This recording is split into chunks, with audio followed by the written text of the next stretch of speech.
Good morning सगळ्यांना. तर आज आहे आषाढी एकादशी, म्हणजेच खूप मोठा दिवस. आणि तुम्हा सर्वांना आषाढी एकादशीच्या मनापासून शुभेच्छा.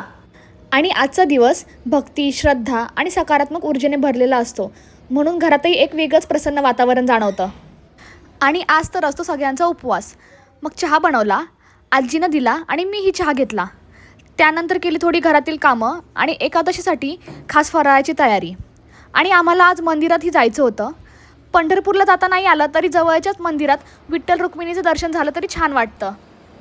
तिकडे आई देवपूजा करत होत्या आणि मी इकडे फराळ बनवायला घेतला. मी साबुदाणा खिचडी आणि उपवासाची बटाट्याची भाजी बनवली. माझे काही जास्त उपवास नसतात, पण हे मोजके उपवास मी लहानपणापासूनच पकडते. आणि मी जास्तही काही करत नाही.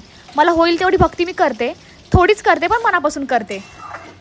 इथे माझी बटाट्याची भाजी बनवून झाली होती आणि इकडेही खिचडीही बनवून झाली होती.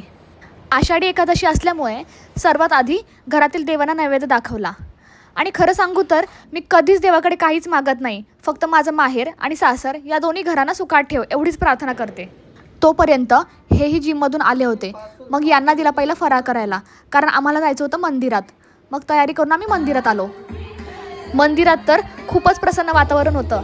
छान इथे टाळ वाजवत देवाची गाणी गात होते आणि भरपूर लोक आज दर्शनासाठी आले होते.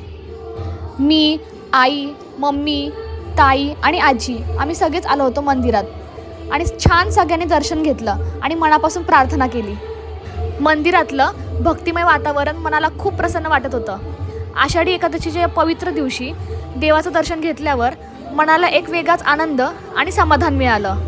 आणि इथे दर्शनासाठी आलेल्या सर्व भक्तांचं दर्शन करून झाल्यानंतर संध्याकाळी इथे पालखीही निघणार होती.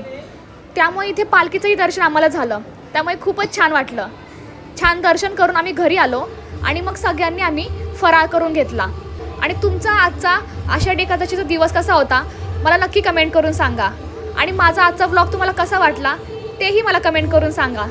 माझा तर आजचा दिवस खूपच छान गेला. भेटूयात आपण नेक्स्ट व्लॉगमध्ये. तोपर्यंत बाय.